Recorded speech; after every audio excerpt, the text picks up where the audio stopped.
B second year में political science में America का संविधान है। और उसी अमेरिका संविधान में आज हम एक नया टॉपिक ले रहे हैं।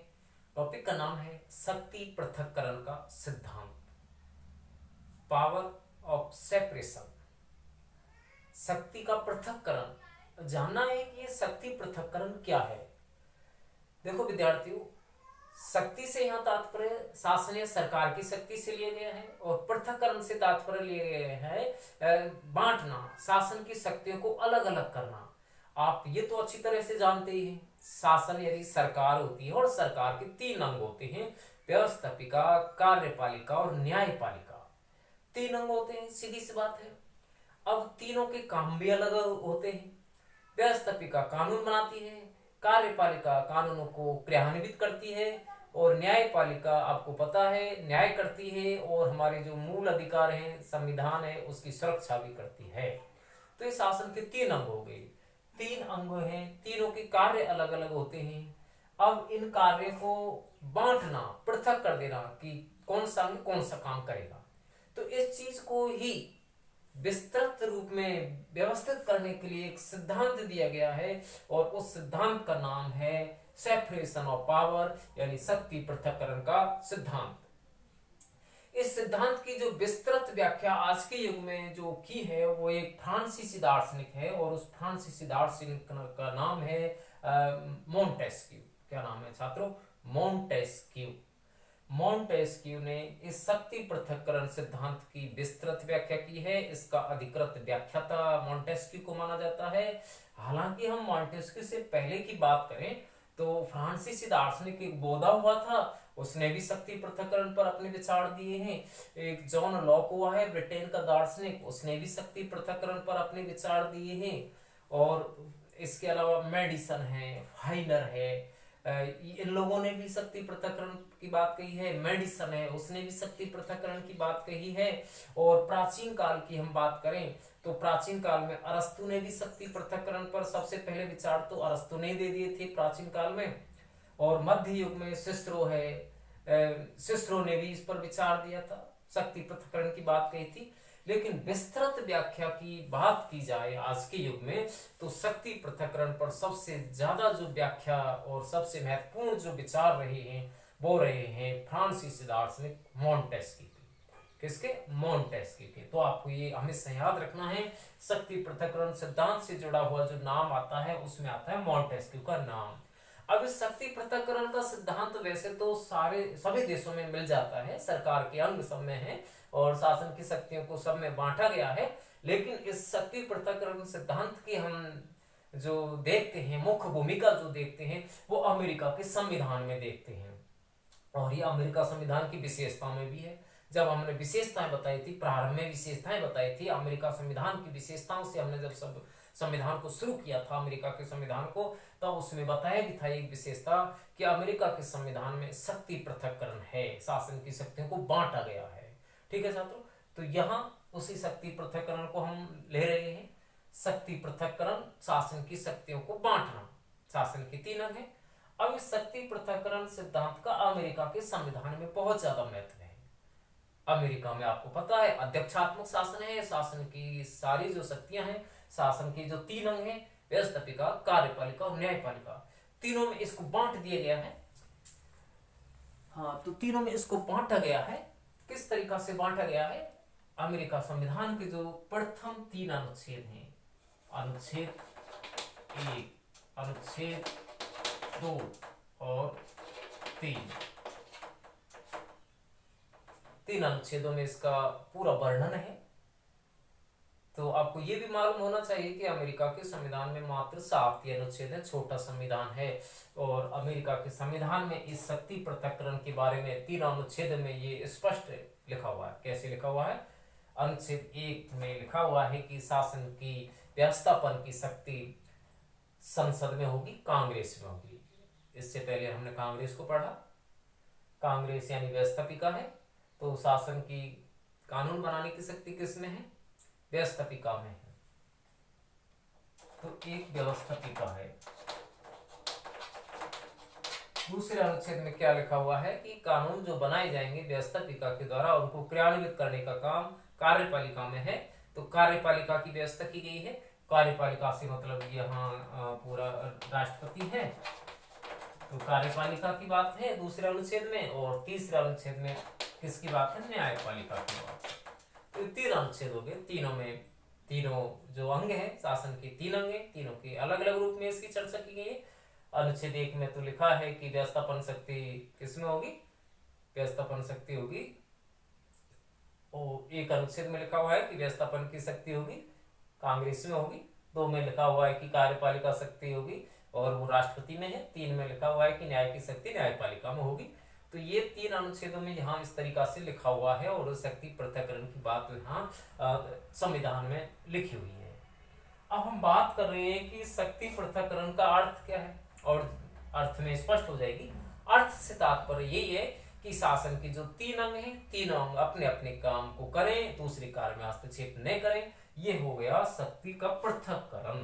ठीक है, परिभाषा इसमें बहुत अच्छी परिभाषा है। एक विद्वान है मेडिसन नाम के व्यक्ति ने इसकी परिभाषा दी है, अमेरिकी विद्वान है मेडिसन। इसने शक्ति पृथक्करण के बारे में अपनी डेफिनेशन दी है कि विधायिका, कार्यपालिका, न्यायपालिका संबंधी शक्तियों का एक ही व्यक्ति के हाथों में केंद्रित होना अत्याचारी शासन की सबसे श्रेष्ठ परिभाषा कही जा सकती है।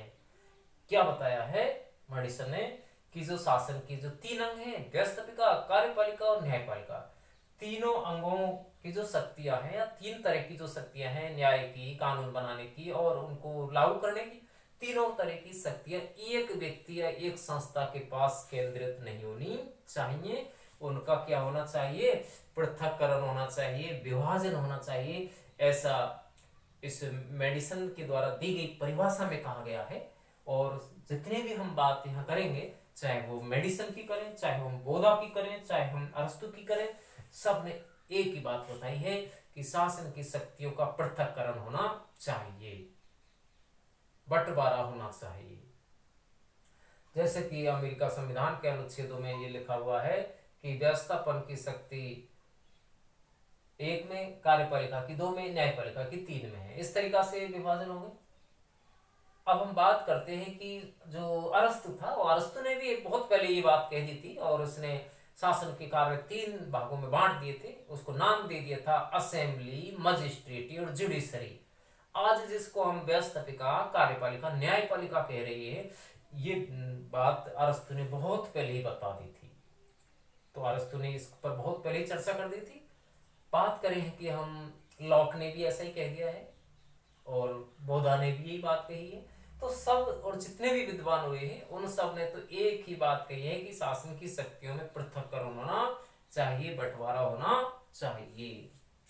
तो यहाँ ये चीज हो जाती है, शक्ति पृथक्करण की बात होगी। अब हम परिभाषा की बात देख लिए, मेडिसन ने एक परिभाषा दी है। अब बात यह आती है कि शक्ति पृथक्करण की आवश्यकता क्यों हुई, या अमेरिका के संविधान में शक्ति पृथक्करण की आवश्यकता क्यों हुई। तो ठीक है छात्रों, अब इसको भी जान लेते हैं कि शक्ति पृथक्करण की आवश्यकता क्यों हुई। आवश्यकता के पीछे पहला कारण मॉन्टेस्क्यू जो विद्वान है उसने अपना कारण भी बताया है। मॉन्टेस्क्यू ने इसका विस्तृत व्याख्या भी की है और एक किताब भी लिखी है जिसमें इसके कारण बताए हैं और इसके शक्ति पृथक्करण पर विस्तृत व्याख्या दी है। और किताब का नाम है द स्पिरिट ऑफ लॉ, कानून की आत्मा। स्पिरिट ऑफ लॉ यानी कानून की आत्मा नाम की जो किताब लिखी, उसमें शक्ति पृथक्करण सिद्धांत का विस्तृत वर्णन किया है। इसके पीछे एक छोटी सी कहानी है विद्यार्थियों। कहानी क्या है कि मॉन्टेस्क्यू जो नाम का विद्वान था, वो ब्रिटेन की यात्रा पर गया। वह वहां की शासन व्यवस्था को देख करके बहुत प्रभावित हुआ और उसको वहां ऐसा लगा कि ब्रिटेन में जो नागरिकों को अधिकार है, स्वतंत्रता है और जो वहां की शासन व्यवस्था है, उसके पीछे वहां कारण है शक्ति का पृथक्करण होना। अर्थात नागरिकों की स्वतंत्रता को देख करके मॉन्टेस्क्यू को ऐसा लगा कि ब्रिटेन में शक्तियों का पृथक्करण है, जबकि वास्तव में देखा जाए तो ब्रिटेन में शक्तियों का पृथक्करण नहीं था। उस समय की बात कर रहे हैं जब ब्रिटेन में ये मॉन्टेस्क्यू गया था, फ्रांसीसी दार्शनिक, और उसको वहां की व्यवस्था को देख करके लगा था कि यहाँ शक्ति पृथक्करण है, लेकिन ऐसा नहीं था। शक्ति पृथक्करण वहां नहीं था, लेकिन वहां की व्यवस्था को देख करके उसको लगा और उसी बात को उसने अपनी किताब में लिख दिया है। किताब का नाम है द स्पिरिट ऑफ लॉ। तो शक्ति पृथक्करण सिद्धांत की विस्तृत व्याख्या मोंटेस्क्यू ने की है, ब्रिटेन की शासन व्यवस्था से प्रभावित होकर के की है, लेकिन उसका विस्तृत जो प्रभाव आज हमें देखने को मिल रहा है वो मिल रहा है अमेरिका के संविधान में। तो अमेरिका के संविधान में शक्ति का पृथक्करण है। शक्तियों को पृथक्करण का जो नियम हमें देखने को मिल रहा है वो कहाँ मिलता है? अमेरिका में मिलता है। अब बात कर रहे हैं कि इसकी आवश्यकता क्यों हुई। तो शक्ति पृथक्करण के पीछे कई कारण हैं।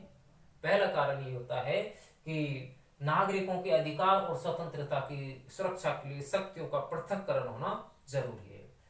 एक दूसरा अंग या एक अंग दूसरी संस्था में, दूसरा तीसरी में कोई हस्तक्षेप ना करे, नागरिकों के अधिकार सुरक्षित बने रहे, इसलिए शक्तियों का पृथक्करण होना जरूरी है। तो पहला कारण क्या हो गया? नागरिकों के अधिकार और स्वतंत्रता की सुरक्षा के लिए। दूसरा कारण क्या बताया है?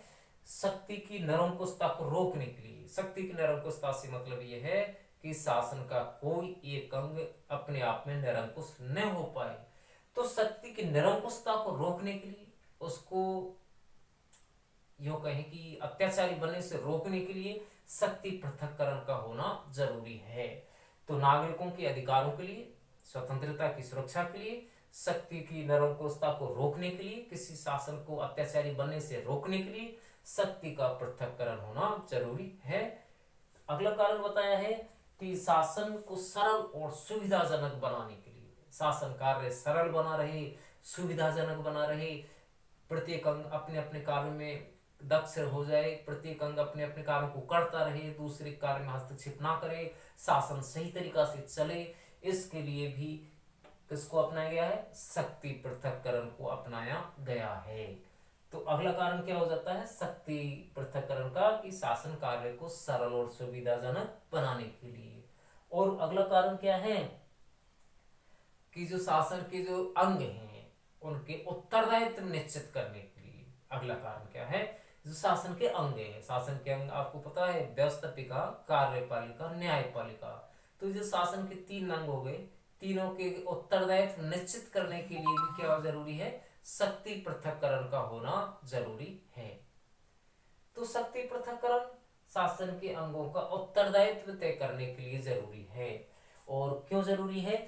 स्वयं न्यायपालिका की रक्षा के लिए, न्यायपालिका की स्वतंत्रता के लिए, रक्षा के लिए शक्ति पृथक्करण होना जरूरी है। तो ये बहुत सारे कारण हैं शक्ति पृथक्करण के। नागरिकों के अधिकारों के लिए है, मौलिक अधिकारों की सुरक्षा के लिए है, शासन कार्य को सरल बनाने के लिए है, शासन के विभिन्न अंगों के उत्तरदायित्व निश्चित करने के लिए है, न्यायपालिका की स्वतंत्रता के लिए है, शासन की किसी भी प्रकार की शक्ति को निरंकुश होने से रोकने के लिए है। तो ये कुछ कारण हैं जो मॉन्टेस्क्यू ने अपनी किताब में बताए हैं शक्ति पृथक्करण के कारण। अब इन कारणों के बाद अब हम देखते हैं कि शक्ति पृथक्करण का जो विस्तृत वर्णन मॉन्टेस्क्यू ने किया है उसमें जो 3 अनुच्छेद हैं, उन तीनों अनुच्छेदों में एक एक करके उसको हम जानेंगे कि शक्ति पृथक्करण का सिद्धांत किस तरीका से विस्तृत रूप में है, और फिर उस शक्ति पृथक्करण के क्या दोष हैं, और शक्ति पृथक्करण का सिद्धांत कैसे एक दूसरे सिद्धांत से जुड़ा हुआ है। क्योंकि मॉन्टेस्क्यू को जब ये लगा कि पूर्णतः शक्ति पृथक्करण तो संभव है ही नहीं, तो उसने उस शक्ति पृथक्करण से जुड़ा हुआ एक दूसरा सिद्धांत और दे दिया है, और उसका नाम है नियंत्रण व संतुलन का सिद्धांत। तो प्रश्न अब यहाँ कैसे आता है कि शक्ति पृथक्करण क्या है? शक्ति पृथक्करण की विशेषताएं लिखते हुए इसको नियंत्रण और संतुलन के साथ स्पष्ट करें। तो यहाँ हमने शक्ति पृथक्करण का अर्थ जाना, उसके उदय के विकास के कारण भी जाने कि शक्ति पृथक्करण का क्यों विकास हुआ है। शक्ति पृथक्करण की परिभाषा भी हमने यहाँ देखी। मॉन्टेस्क्यू की जो फ्रांसीसी दार्शनिक है उसके विचार भी हमने देखे।